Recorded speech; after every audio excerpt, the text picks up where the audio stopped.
quem é o Dória? Porque a gente vê só a imagem na televisão e aqui no podcast é uma coisa muito comer uma legal. jujuba? Fica à vontade. Tá boa? Tá boa, tá boa. Não tá velha, não. Não, não tá velha.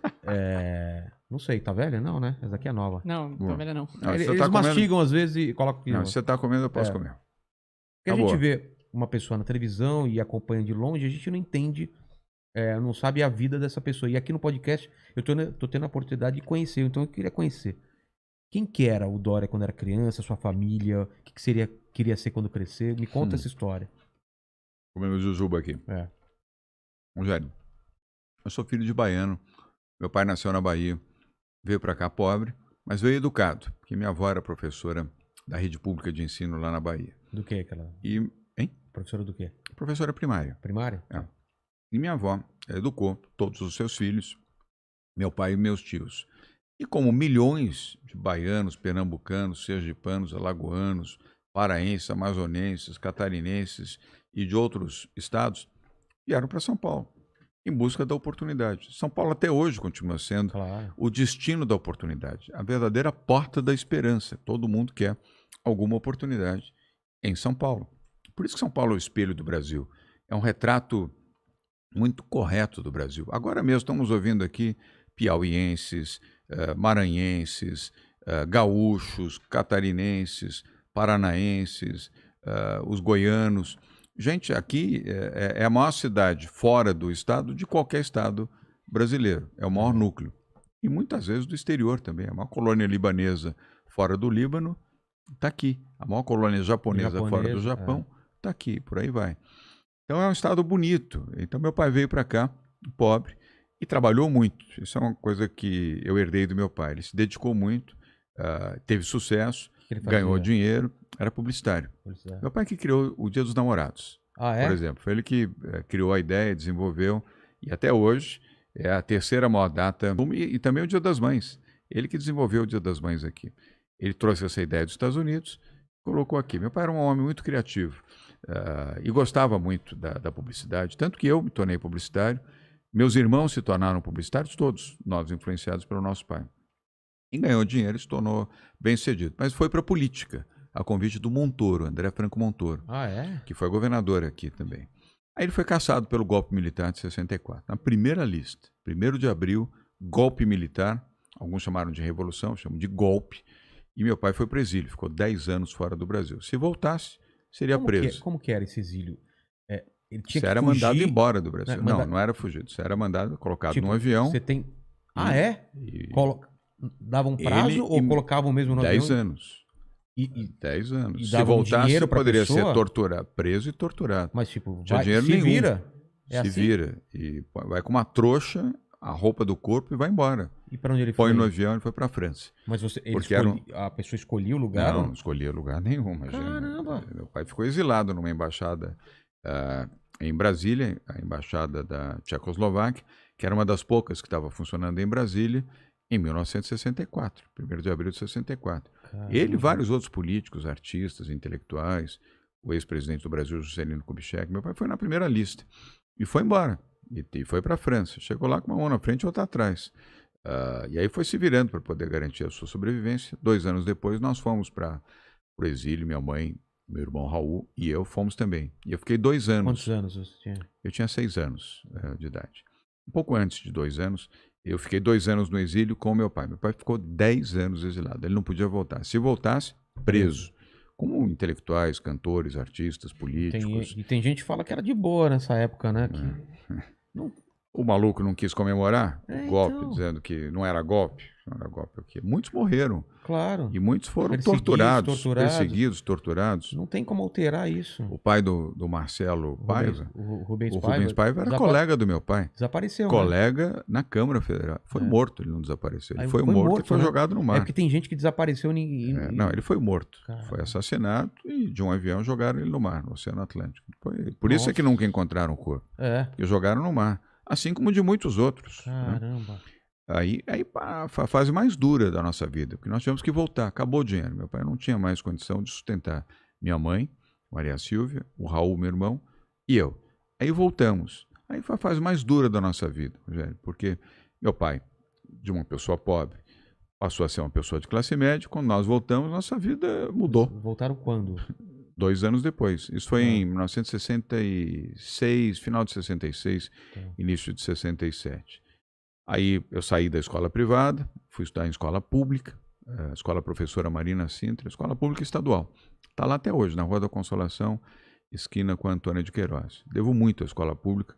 3 anos da minha vida foi ali que eu estudei, e de noite, professores ralando e alunos também estudando na noite. E fui trabalhar. Com 13 anos eu comecei a trabalhar, como modesto office boy de uma agência de publicidade ali na Avenida Paulista, com a Joaquim Eugênio de Lima. Foi onde eu consegui o meu emprego. Aliás, eu fiquei emocionado hoje, posso contar isso, né? Claro. Porque eu recebi a visita do embaixador do Egito, hoje no Palácio dos Bandeirantes. Eu fiquei muito emocionado, porque eu contei para ele, e me emocionei, até chorei, porque quem me ajudou foi um egípcio, um judeu egípcio, chamado Maurice Cohen, que era presidente dessa agência de publicidade. Meu pai tinha trabalhado nessa agência anos atrás. Eu bati em 13 lugares para conseguir emprego, não consegui. E até que eu fui nessa 14ª porta, que era essa agência de publicidade, chamada Standard Ogilvy. Hoje ainda existe a agência, uma boa agência, por sinal. Porque eu lembrei que meu pai tinha trabalhado lá, falei, de repente alguém pode ter conhecido meu pai, quem sabe ele me deu uma chance. E eu acertei. Eu fui para essa agência, cheguei lá 8 horas da manhã. Nem a recepcionista tinha chegado ainda. 8h30 ela chegou, abriu a porta, eu fiquei ali do lado de fora, ela abriu e eu então expliquei para ela por que eu estava ali. Eu tinha 13 anos de idade. Eu queria falar com o diretor. Quem é o diretor aqui? Ela falou, é o senhor Maurício.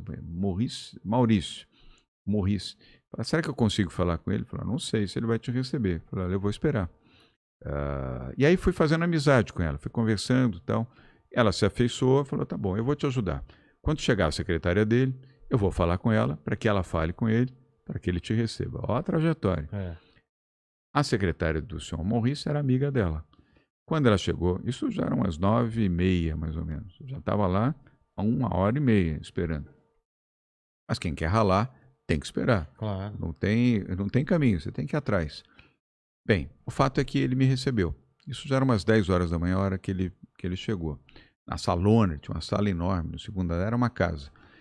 Ele me recebeu, eu expliquei para ele, senhor Maurice, eu sou João Dória Júnior, meu pai foi diretor dessa agência, já tem muito tempo, eu não sei se o senhor chegou a conhecê-lo. Ele falou, não conheci pessoalmente, mas eu sei a história do seu pai. Seu pai criou o Dia dos Namorados, criou o Dia das Mães, foi um grande publicitário, eu conheço a história dele aqui.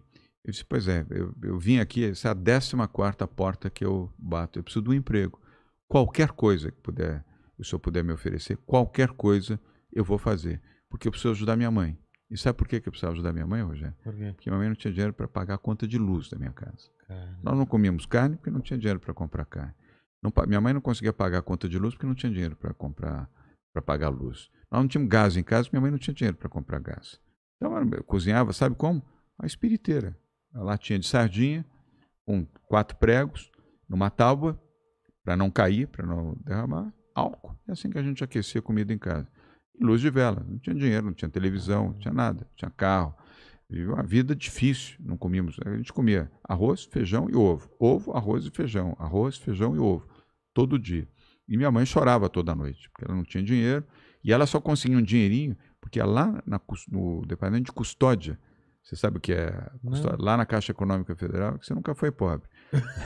Lá na Praça da Sé é o prego. Você leva lá uma joia, leva um relógio, um cara com aquele binóculozinho. Tô ligado. Casa de penhor, né? Casa de penhor. Você vai lá no setor de penhores. É o prego que a gente chama. Aí ele vai, olha o seu relógio. Se o seu relógio vale 5.000, ele dá 500 de empréstimo para você e o seu relógio fica lá. Depois de 90 dias, você tem que ir lá, paga os 500, paga mais uma taxinha para a Caixa Econômica e recebe o relógio de volta. Era a única forma que minha mãe tinha para sobreviver. Pegavam as poucas joias que meu pai tinha tido a oportunidade de oferecer para minha mãe, inclusive a aliança, ia lá, aliança de ouro, avaliava, dava o dinheirinho, 90 dias depois você tinha que pegar e pagar, porque senão ia a leilão. Claro. Do lado do penhor, tá até hoje lá, no mesmo local, na Praça da Sé, onde é o prédio da Caixa Econômica Federal. E aí eu disse para ele, falei, minha mãe está chorando muito, eu não consigo, minha mãe não consegue, me dá um emprego. Ele disse, olha, agora eu não tenho, mas você tem um telefone? Eu falei, não tenho telefone. Então eu vou te dar o meu telefone, não tinha celular naquela época, o telefone aqui da agência, daqui a 30 dias você me liga, se tiver uma boa oportunidade, eu vou te dar. E ele cumpriu a promessa. Eu liguei para ele, antes de 30 dias, eu estava tão ansioso, eu liguei, estavam uns 25 dias. Falei com aquela moça que me recebeu, ela era telefonista e recepcionista. Ela falou, vem aqui, dá 2 dias, vem aqui. Ele falou 30 dias, dá 2 dias você vem aqui. Aí eu fui, de novo ele me recebeu, falou, eu vou cumprir a promessa. Tem uma oportunidade para você. Mas é um estágio, mas eu vou conseguir esse estágio com alguma remuneração para você. Eu falei, está fechado. Nem sei o que é, mas está fechado. E aí eu comecei a trabalhar. Eu fazia entrega, as coisas internas da agência. Eram 3 casas alugadas, uma ao lado da outra. Eu cuidava de arquivo, de limpar, manter os arquivos de fita. Lembra de fitinha? Não sei se você trabalhou em rádio naquela época. Não, trabalhei em publicidade mesmo. Então, tinha as fitinhas dos spots, dos jingles, etc. Tinha essas coisas também. Não, isso aí já era depois, uma outra geração. Beta, isso né? que você está vendo aqui, beta é bem depois. Né? Aquilo ainda era filme. Filme ainda? Filme Cinema? Filme, cinema. Os comerciais de televisão não eram em beta. Betamax. Isso veio muito tempo depois. Então, eu cuidava, limpava, arrumava, colava os filminhos, fazia o que eles chamavam de o tráfego, que sai de uma sala, vai para outra, vai para outra, vai para o homem de criação. Mas, enfim, aquilo me deu um dinheirinho e eu trabalhava na hora do almoço também. Sabe por quê? Quem trabalhasse na hora do almoço, Rogério, ganhava um sanduíche e um suco de laranja. Para quem não tinha o que comer, você comia um hambúrguer com queijo, com ketchup e mostarda, amigo, faz uma diferença danada. E um suco de laranja, imagina, na minha casa não tinha suco de laranja. O máximo que tinha na minha casa era suco. Suco, aquela anilina. Você escolhia a cor, né? O sabor era o mesmo, era só a cor que mudava, açúcar e água. Colorida, eu lembro. Era o único luxo que a gente tinha, era suco. Tomar suco de laranja com açúcar, comer o hambúrguer com queijo, pô. Eu trabalhava todo dia na hora do almoço, porque podia comer. E economizava o dinheiro do almoço, comendo e trabalhando. Minha vida sempre foi assim. Por isso que eu, até hoje, sou uma pessoa que trabalha muito. E depois eu saía da agência, ia para a escola pública, a escola professora Marina Sintra. Pegava 2 ônibus, ia para a escola, chegava em casa 10 para meia-noite, 15 para meia-noite. No dia seguinte, 8 horas da manhã, eu já estava na agência. Pegava o ônibus às 7 horas, porque eram 2 ônibus para chegar até lá. Ainda tinha um trecho, Pinheiros. E eu tinha um trecho que eu tinha que andar a pé, depois pegar um ônibus, depois pegar o outro. E eu era super CDF. Eu queria chegar no horário, 8 horas da manhã, eu estava lá na agência. Eu queria dar o exemplo de que eu estava grato pelo emprego e que eu era uma pessoa empenhada e dedicada. E deu certo, porque daí eu fui crescendo, melhorando a minha remuneração, melhorando o meu salário, fui crescendo, melhorei a minha condição, passei a ser um executivo, de executivo passei a ser um pequeno empresário. Mas lá na agência mesmo? Não, na agência eu fui crescendo, mas depois eu fui para a Rede Tupi de televisão. Você nem lembra. Caramba, não. Porque não é do teu tempo. Mas era a maior rede de televisão do Brasil. Lá? Eu fui trabalhar como assistente comercial na Rede Tupi. Ah, tá.